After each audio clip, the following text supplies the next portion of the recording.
باب المدينة وحامينا بنا، باب المدينة وحامينا بنا.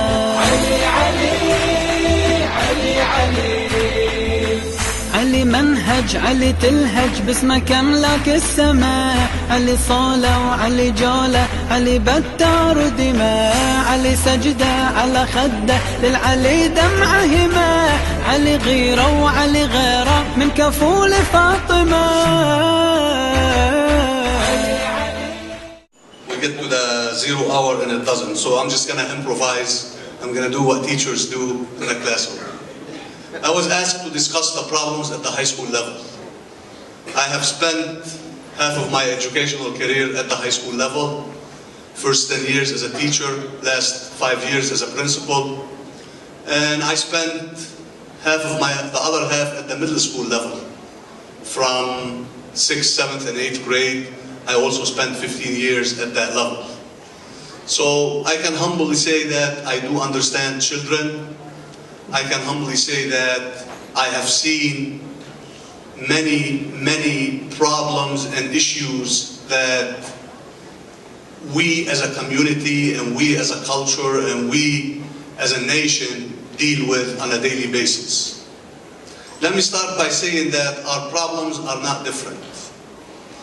We have some problems that may be different, but in general there are common denominators in every high school USA. I'm not going to go into the nuts and bolts. I'm going to highlight the major issues that confront high schoolers in this nation. And I start by the social and the emotional issues. Number one is peer pressure. Peer pressure is probably the most significant force at the high school level.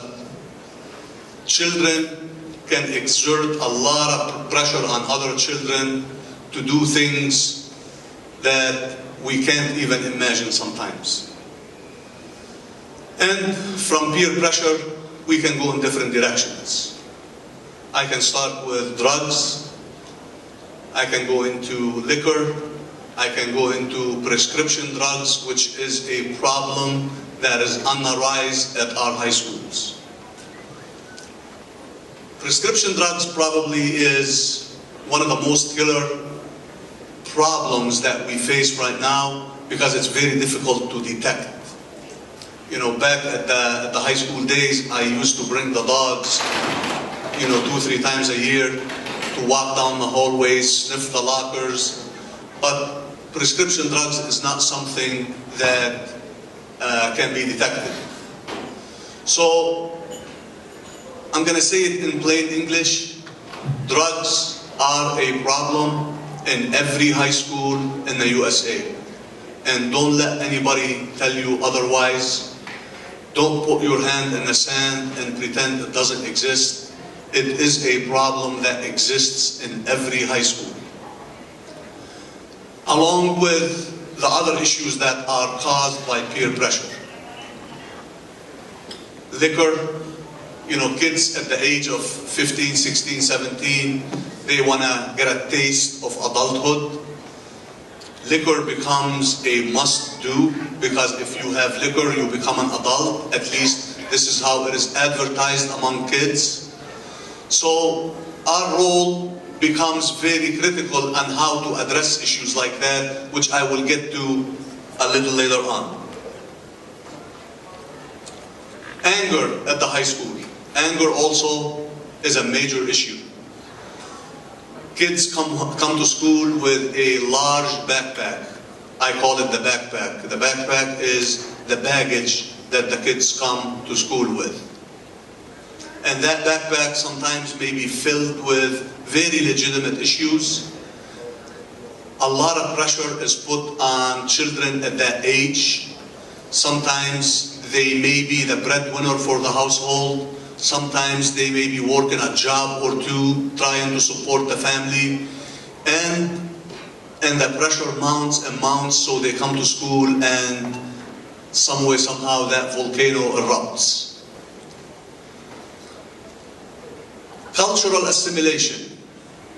That's also a very important element. We have kids sometimes that they want to belong to a group of kids, they want to belong to a family, and they start adopting habits that are not within our values and our norms.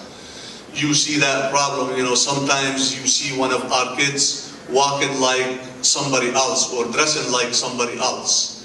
This is an effort to belong to a certain group, and it's something very difficult to detect, especially for parents, but you need to pay attention for these signs when they start behaving a little different. We also have a huge gap between parents and students. I will tell you a story that happened a few years ago, 3-4 years ago. Muhammad was very upset at home and he knocked the TV down. He broke the TV. And he was breaking things around the house. So mom picked up the phone and called 911. The police came. Now mom did not speak any English. The police came and the police spoke to Muhammad for a good 10-15 minutes. And on the way out, the police told mom, Muhammad is a good boy. And they walked away. Now mom is the one that called the police, Muhammad is the one that broke the TV, but Muhammad told the police a completely different story. That mom is the one that broke the TV, and she's calm right now, you don't have to worry about it. So that gap exists. This is a very small example, but this gap exists between parents and students. We have no idea what's going on. As parents, we have no idea what's going on at school, and we don't know what our kids are doing. And some way, somehow, we need to shrink that gap to make sure that we understand what's going on more and more. High schoolers go through a very critical era of developing friendships. The boyfriend-girlfriend issue is also an important factor that we need to nurture, that we need to pay attention to, that we need to guide. Self-image, again, as they grow up, they care very much how they look. They care very much what they wear. They care very much about the new Nike shoes. They care very much about the new iPhone. They care very much about what car to drive. This is also a very important element that as parents we need to pay attention to and we need to guide children on. And last but not least, I can't tell you the importance or the impact of the internet on this generation. Probably our generation was kind of forced to learn technology. The new generation is born with that technology. It's a lot easier for them to do things. I'll give you an example. I had a problem one time at the high school where one of the students in the computer lab was going on websites that he shouldn't go on. And we had a filter. We had very strong filtering devices that control everything on those computers. So I wanted to know, how are they doing it? So I asked one of the kids, and he told me, easy. I said, what do you mean easy? Show me how. He said, you don't use Google USA, you use Google China. When you use Google China, you can't filter Chinese, so we can use Google China and go anywhere we want. So sometimes they are, not sometimes, I'll be honest with you, most of the time they are way ahead of us when it comes to the social media, the internet issues. They are way ahead of us. I'll switch into the academic arena. I don't care where you come from, I don't care what high school you attend. It's very important for parents especially to be involved with the school. It's very important for the parents to nurture the kids and highlight the importance of education and setting goals in life. Because we run into this issue where we have a graduating class of 500. You ask the 500, where are you going? Probably about 100 can tell you where they're going, and the rest of them are just going to college and they don't know what they want to do. They finish their bachelor degree and they still don't know what they want to do. So this is a very important issue that as parents we need to highlight. Set a goal in life and work toward that goal. Parental involvement, whether your son or your daughter go to an Islamic school or public school or a private school, whatever the school, or a charter school, you need to be involved. Parents in a school system create a system of checks and balances. A system of checks and balances. It's very important for parents to be involved in the education of their children. It's very critical to be involved in the education of their children. Setting high expectations. Sometimes, and again, I speak about the Lebanese culture, sometimes we say things to our children that we shouldn't say. We make some demeaning remarks that we shouldn't make. It's very important to set high expectations. There was an interview done for 1,500 prisoners a while back, and they asked those prisoners, why are you in prison? And basically the common denominator from 98% of them was, we were spoken down to.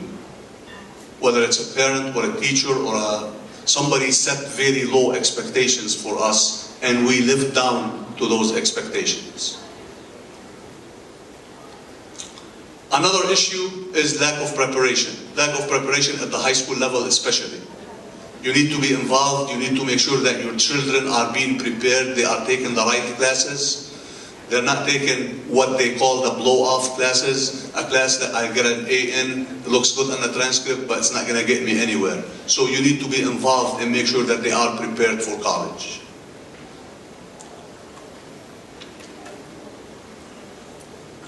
So,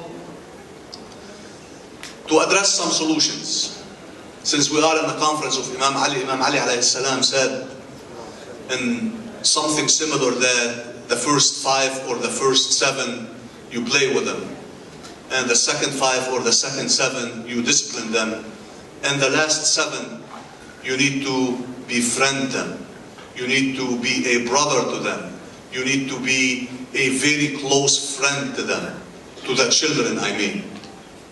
It's very important, this is a very critical element.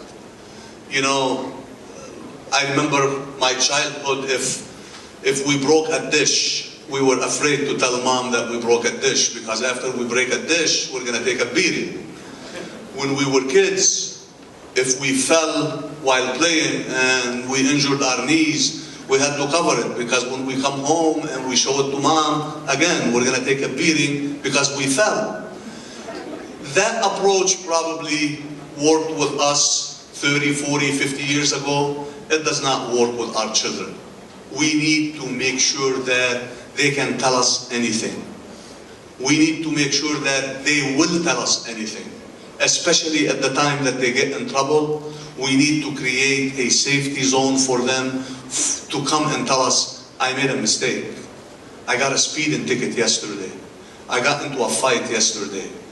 I tried alcohol yesterday. We need to create a safety zone for them to communicate with us. Otherwise, as we say in Arabic, the water is going to be running from under us and we don't even notice. Am I doing good on time? Huh?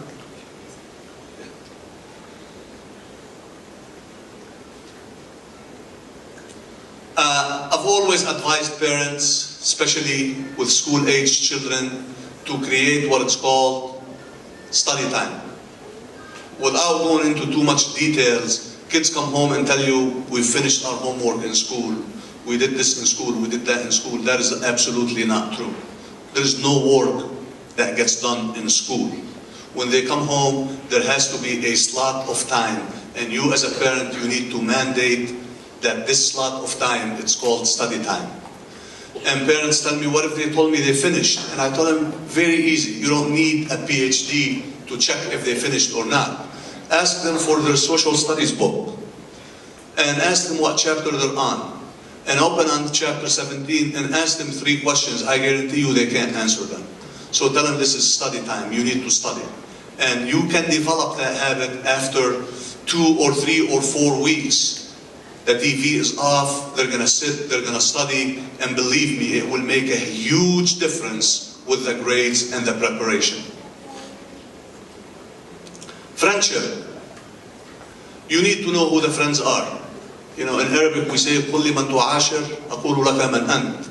Tell me who you hang around with, I tell you who you are. You need to know who the friends are. And you need to go one step further. You need to know who the parents of the friends are. And you need to know where they are all the time. Especially when they say we're going to this place and that place, you need to know.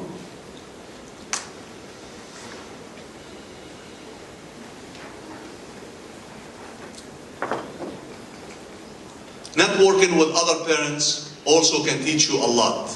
Networking with the school also can teach you a lot. You know, I remember talking to other parents about certain issues taught me many things.